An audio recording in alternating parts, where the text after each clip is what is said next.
I'll get into a lot of it, but I will preface this with like, I read so much about Puritans and Protestants and Catholics and separatists and all of that, and it was super confusing because I don't think anyone there were lots of people who said they knew the difference, and then like they kind of contradicted other articles I read, so it's a little confusing. So I'm going to do my best, but if you are a scholar of this topic, I would love for you to correct me in the comments because I was figuring this out, and as a historian I would like questions. So as Gabe said, The Witch is set in 1630s New England, a somewhat terrifying time period that highlights how religious fervor and tragedy can transform a family overnight. It was horrifying. And what was most horrifying about it was not, as I said, like Gabe was talking, it's like, if we're saying the devil wasn't even involved here, this is just a tragedy. This is just a familial tragedy about isolation and loss, and like what, when you don't know why the world, like your surroundings are doing what they are, you don't know any context for what's around you, you don't know how to survive in a place where you don't have like any framework because you're not from there. That's terrifying. And like when you're not considered a person under the government or the church or the, like, you know, it was hard to exist by then. So anyone who's like, I want to time travel, you're wrong. That's silly. That's stupid, honestly. And I'm sorry. Like, unless you, honestly, even if you are away, like, why do you want to go back to the time when showers didn't exist? Like, it's weird. It's a weird thing. Why would you want to go there? Like, shout out to all you trad wives. That's on you. Why would you want that? Oh, an egg skirt. Come on, girl. Yeah, it's like a whole thing. And it's like also like the trad wife thing. We can talk about that. Who's trad? Yeah. So it's like, essentially what made this time so horrible was isolation, fear, and like the belief being wielded as a weapon. So like, to fully understand our characters in The Witch, we need to understand what was happening in 1630s New England and what brought Old England to New. And if you're like me and did not grow up with an understanding of religion in a way that I think, Gabe, you had a lot more like religious upbringing. I had none of that context. So I was like, I don't know what any of these words mean. I don't even know which parts of the Bible they're referencing. Like, I have no context for this. So I had to like read a lot of stuff.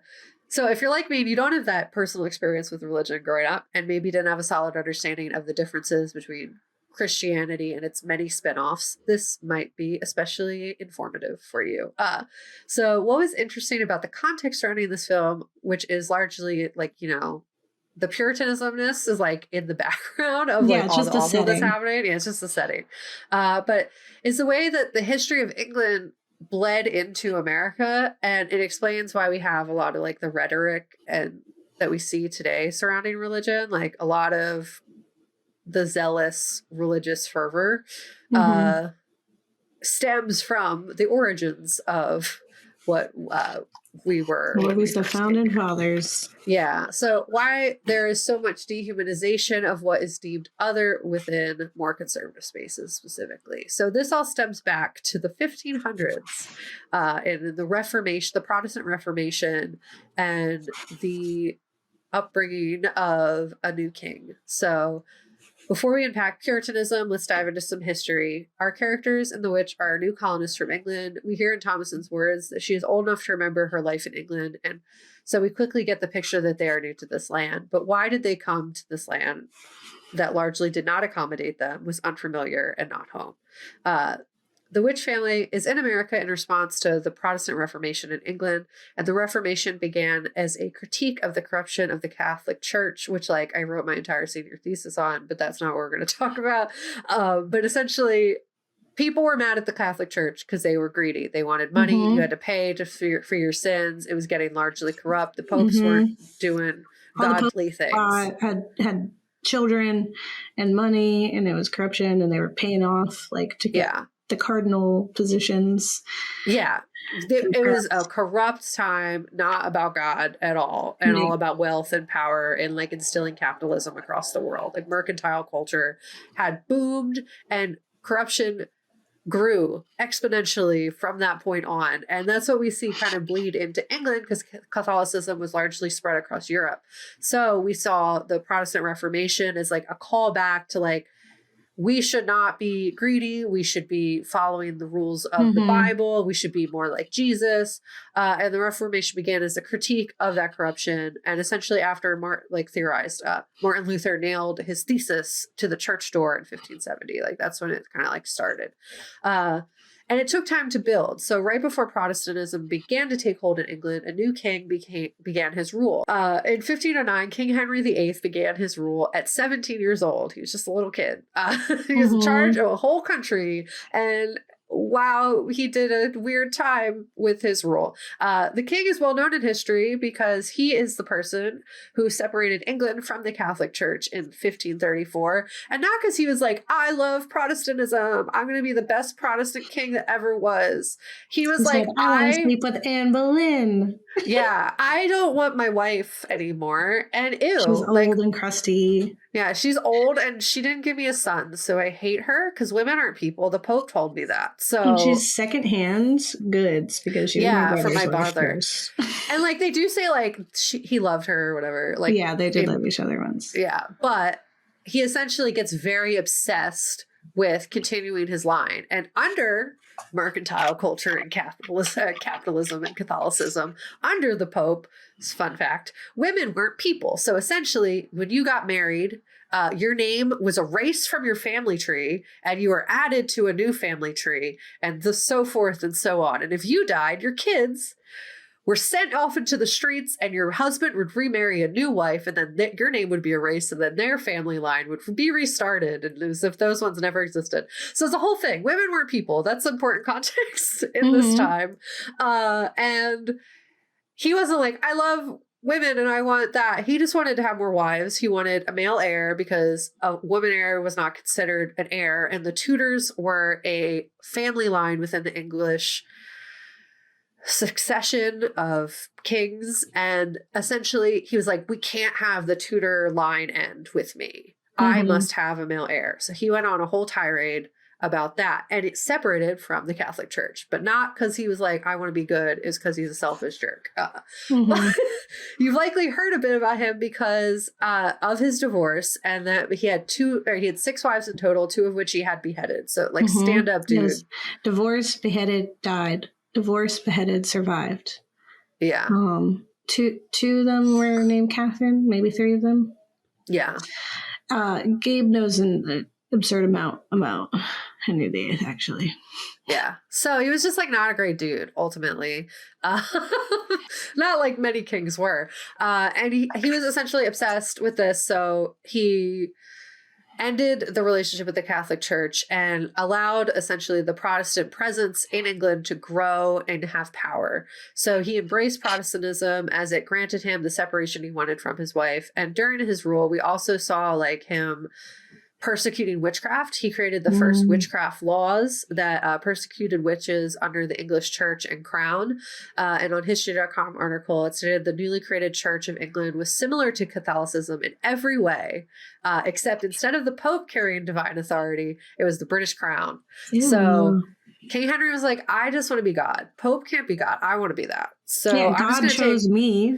Yeah. So I'm going to take all that money and all that power, and then it's just going to be me doing it. I'm going to be doing the oppression instead of a foreign power doing the oppression. So, as I said, he was not a true believer or Protestant really in any way. He just wanted power and money and did what he did, but used religion as a uniting force and witch hunts and witchcraft as a way to persecute heretics or people who did not agree with his rule. And essentially, because of this, the English Church operated in a similarly oppressive way that did not meet the standards of more conservative Protestants. So the Protestant Reformation was like, we need to be more like, we need to follow the book. We need to be less corrupt. We need to be more like Jesus. And then he was like, okay, no, but I'm going to use your word to get all these people to support me and unify England, but we're not going to do any of that. We're actually just going to give all your money to me. And every single person in this country needs to be a part of the English Church. And if you're not a part of the English Church, you deserve to die or need to get out of here. So it's like those televangelists that are like, sell your car and your house. Yeah. Yeah, literally. So he essentially like made it seem like a win for the Protestants, but gave them nothing. So there was a lot of Protestants that were like very unhappy with what was going on because they were more conservative. They didn't want Catholicism, but they also like didn't want what he was doing. Yeah, it was also fake. Yeah. So I had mentioned the king's paranoia about stability and the continuation of the Tudor line to set the tone for what comes next. And that was any deserters of the crown were met with heavy punishments. So King Henry VIII wanted to retain power. So as I said, he was the first king to enact witchcraft.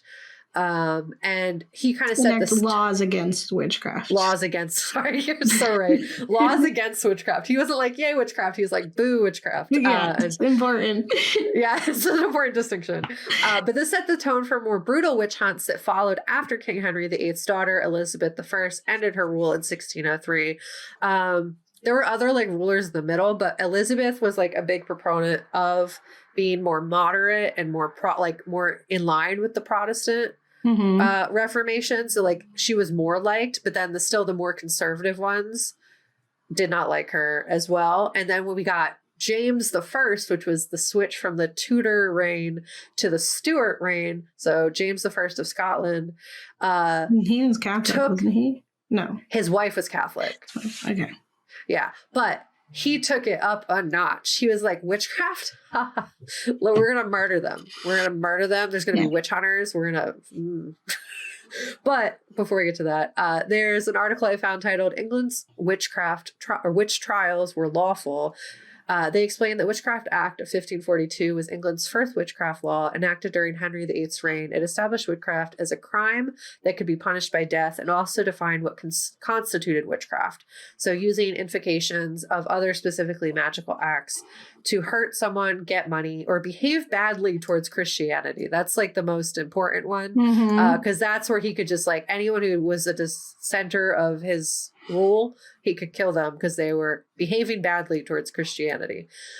So being a witch, whether or not specific harm was caused to another person, was enough to get you executed. So essentially, if you were considered a witch because you behaved badly towards Christianity, you could be persecuted and executed. And this law only lasted until 1547, until Henry VIII died, but it wasn't replaced by anything until Elizabeth's reign. So that was his daughter, and she kind of continued persecuting witchcraft, and in 1563 enacted an act against conjurations, enchantments, and witchcraft, which was passed and it basically caused anyone to be killed or destroyed by use of witchcraft punishable by death. So it's a little more moderate. And then we find,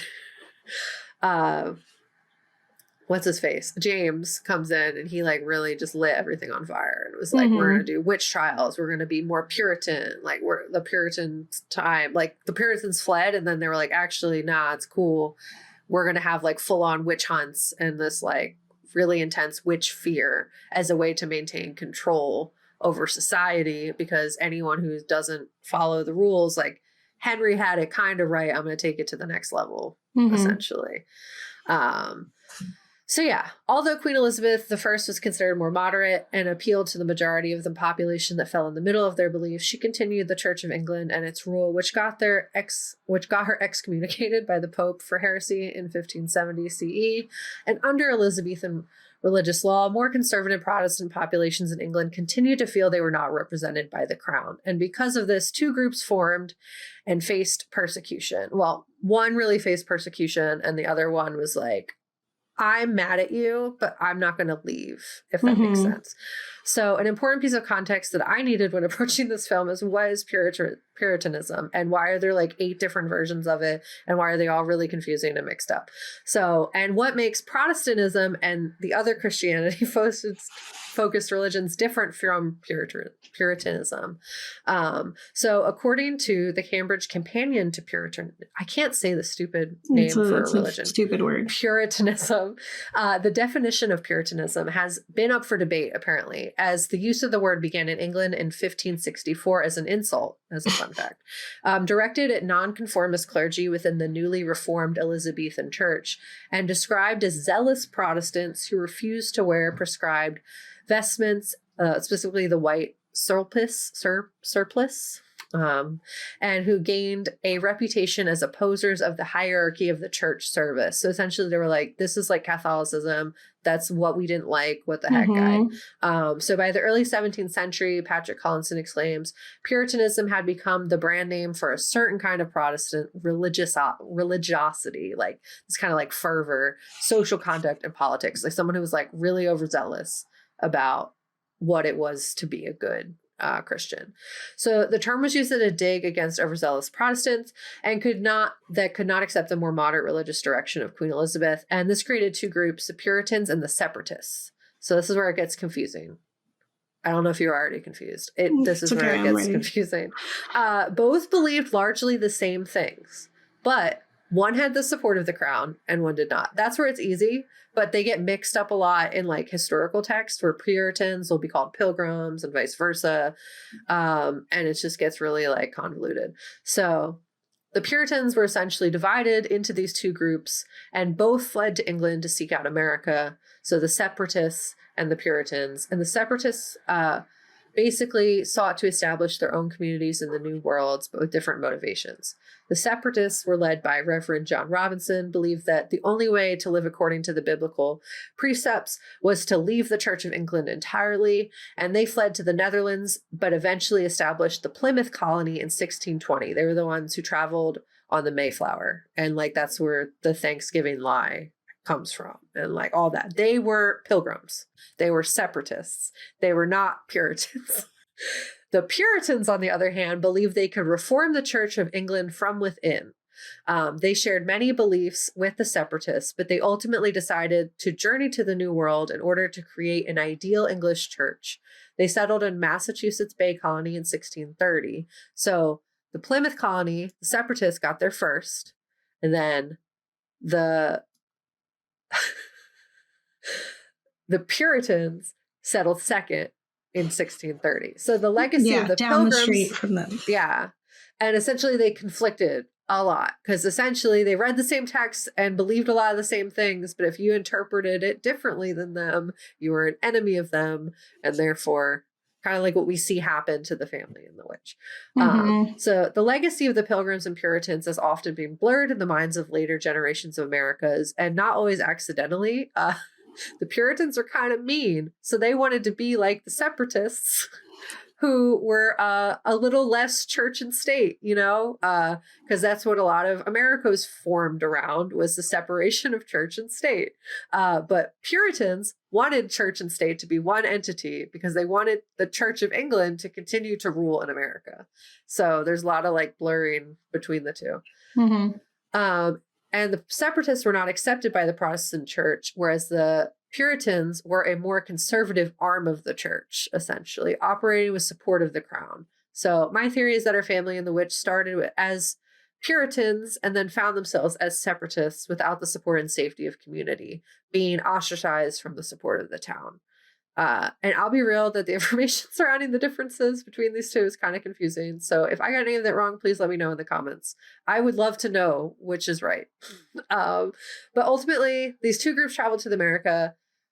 One was backed by crown, one was not. And those that were not backed to the crown faced more struggles because they faced further isolation. And also, like, when the Separatists first arrived, they experienced like way more struggles because they didn't have as much economic power as the Puritans who had come over later, because a lot of the Puritans came over specifically to set up like trading posts and like fishing villages and like economic situations, where the Separatists were like, I just want to be free of this oppressive church that's trying to kill me and my family. So very different motivations. But let's tie in witchcraft. So the precedence of fear surrounding witches was established by King Henry and further exacerbated by King James. With the creation of the King James Bible, and the Church of England continued to wield control over the people in England, and more widespread as the Bible became more accessible, and the fear of witches became widespread and understood. So King James's rule was from 1603 to 1625. And if this story happens in, what was it, 1635? 1630s. This was in response to the fact that King James was like, anyone who does not vibe with me dies. You are a witch. You will be killed. They had to flee. You know what I mean? Like, so his rule led the charge on witch hunts and witch fear. So the fear that Thomasin's family has is very like real and like like valid, because that is what was widespread where they were from. And this fear grew even further when Puritanism took hold in England. So essentially mimicking what we saw in America by the Puritans. Like, this fear wasn't just a superstition, it was woven into the very fabric of their society. And a lot of like Catholic practices were also very like superstitious and based on like totems and like stuff like there were like practices that you had to do that mimic what people would describe as witchcraft in some ways nowadays. So it's like there's a lot of superstitious belief that already was widespread as a way to explain the world around them. So once in the new world where everything was scary, everything was unknown, they were in a new and unfamiliar land, they saw witches as a threat to everything they held dear, a symbol of chaos, rebellion, and a rejection of God's authority. So this fear essentially helped them control their communities, silence dissenters, and maintain a sense of order. It was a powerful force that shaped the way they lived, the way they saw the world, and even the laws they created. So witchcraft accusations were often used as a tool for political control and to resolve social conflicts. So Puritan leaders could use these accusations to discredit their opponents and consolidate their power, and neighbors could use them to settle disputes and maintain social harmony. So like people were accusing other people of witchcraft, essentially. Like the crucible, like you were sleeping with my husband, so you're a witch.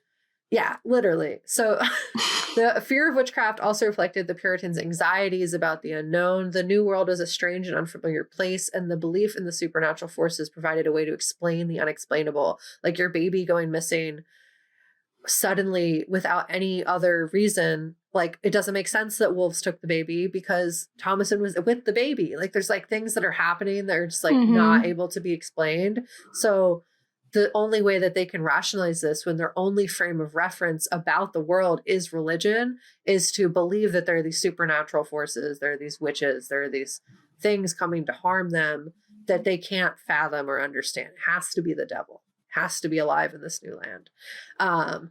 And despite their Puritan beliefs, many colonists still held on to traditional beliefs in magic and the supernatural. So this tension between religious orthodoxy and popular beliefs created a fertile ground for witchcraft accusations. And the Puritans used ritual and charms to protect themselves from evil forces, suggest a deep-seated belief in the power of the supernatural, even if they condemned witchcraft itself. So essentially, and there was like other stuff I read where it was basically like, every time they tried to form these like really deeply connected communities, like they just didn't work because a lot of what they had established within their culture was like capitalism based, which is inherently like selfish. And like a lot of it was like, I care about my salvation, not a collective salvation. I don't care about my fellow man. I care about I get forgiven by God and I am safe.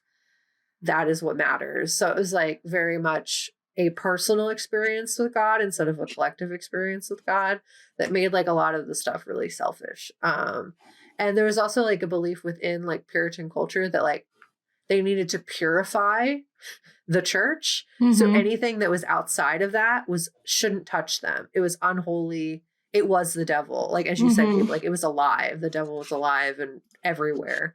And like they had to hide from it. They could not be kind to the native population. They could not be kind to anyone, the separatists, because they were touched by the devil in the eyes of the Puritans. Because their whole thing was like, we must purify the church, and viewed doing that as like really brutal. And then like if you even look at like how Catholicism and like the history of that bleeds into like all the beliefs of like how women were, like Thomasin's story is like especially sad just because like they had no prospects at all. Like the only thing that they would have ever been given was to be married off to some like fisherman or whatever. And like they didn't have any connections to even have that happen because they were so separated from the church. So it was like there was literally nothing for her. There was no choice. It should be noted that they weren't trying to sell her off for marriage. They were selling her off to work for a family that was of status, because at this point, she wouldn't be able to marry anyone there because they are corrupted. Yeah. So they wouldn't even treat her like as human. If anything, like in town, she probably would have been dubbed a witch eventually anyway. Yeah. So she didn't have a choice. Yeah. And there's another thought that I had within that. Oh, and another piece of it was that like everything was based in work. Like the Puritan culture was oriented around the Church of England, and the Church of England, the whole thing was like the only way you have value is work. Like you have to work from sun up to sundown. Like your family works, women work, everyone works, your children works. Like there's no rights or rest. Like to enjoy things is sin. So it was just like, it explains why capitalism and like how ingrained that is into like our bones. Yeah. It makes a lot of sense within that context of like, literally you would be damned if you didn't have a strong work ethic. The devil was in you if you didn't want to work. So yeah, idle hands are the tools of the devil. Yeah. So it was just like, ugh, this is why everything's like this, and that sucks. Yeah.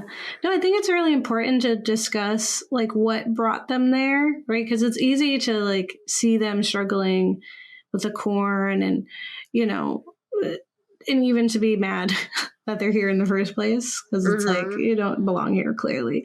But to see like what that influence was, I think it's always important when people make such a terribly dangerous like life-altering journey like that from persecution to somewhere that is rumored to be safe, somewhere they can be free and alive, right? It's really important. It's important to note like what brought them here. Nobody just does that on a whim, right?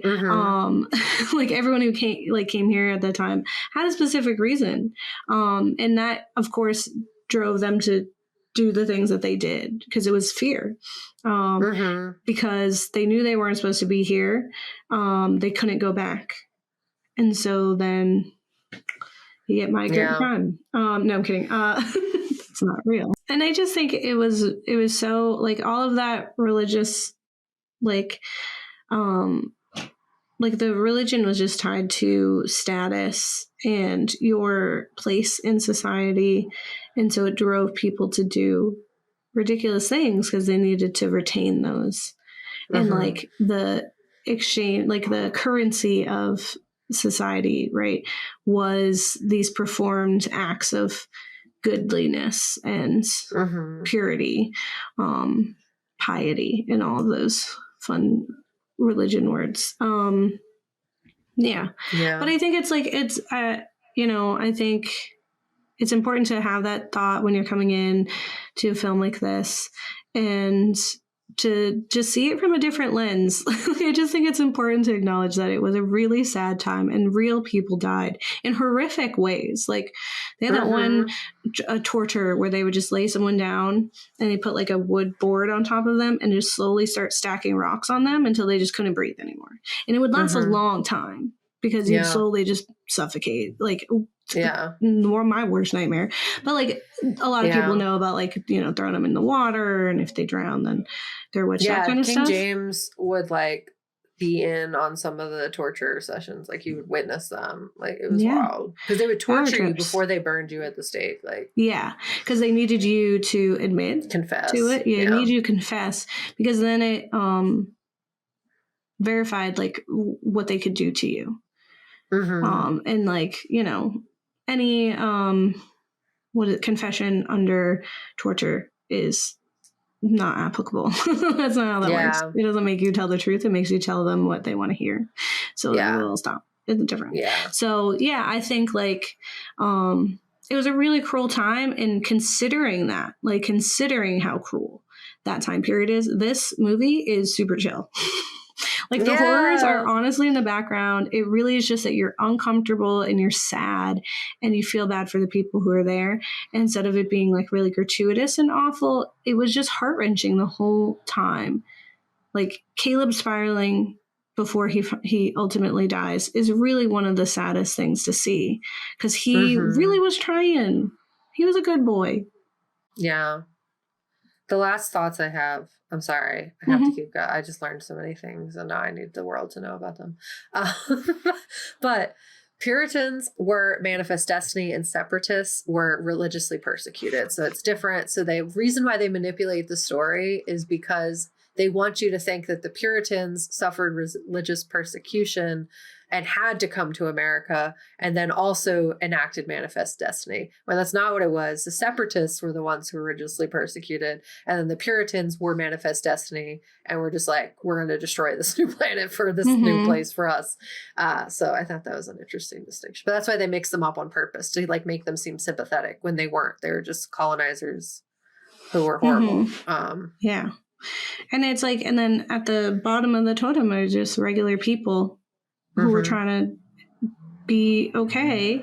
And their religion was telling them that they were just like one little hair away from being bad. Like the fact that that Samuel and Caleb both weren't baptized really freaked them out, because that meant that they were condemned, and that was their fault because they didn't baptize them. And like that conversation with Caleb where he's just like, you're telling me that baby's bad and going to hell and is evil? That doesn't make any sense. Like that's like the first time it's like seeping in. Like it's a really good conversation. I think everything was done with intentionality. I know that some people like to make fun of it because there are some things that like, I think some of the level of sewing and fabric felt a little, I was like, there's no way. It's like, who was able to do that? It was like, no one had a sewing machine. No one was doing that. Like those things, but I think he paid attention where it was necessary. And he told a unique story that I don't think like a lot of us have heard the Crucible or the witchcraft stories time and time again. This is a different version of that. And it left me feeling much more different than I thought it was going to. Yeah, it like initiated questions. Like I was like, I don't know enough about this time period to like say words about it. So it made me learn about a bunch of stuff. So I thought it was worth watching just for the fact it made me think about, wow, time back then. So why? Let me learn about why. Why were they left there? You know, why did they get separated? What was happening? Yeah. So what was going on with them? Yeah. And I think it was like the first time I was like, what's this A24 about? Oh, interesting. And then they gave me some duds. Like it comes at night or whatever. What a disappointment. Anyway, so that's our first episode of our Satanic Panic series. We will be going weekly for the month of October. So be excited to see us more frequently because it's our spooky month. Let us know what you think about The Witch. If there are other witchy films or books or series or things that you enjoy. If you are the daughter of the witches that didn't burn, tell us about that. Tell us if that's true. What's your genealogy, bud? Where's it written? But all that being said, don't get married. Delete your kids. Okay, bye.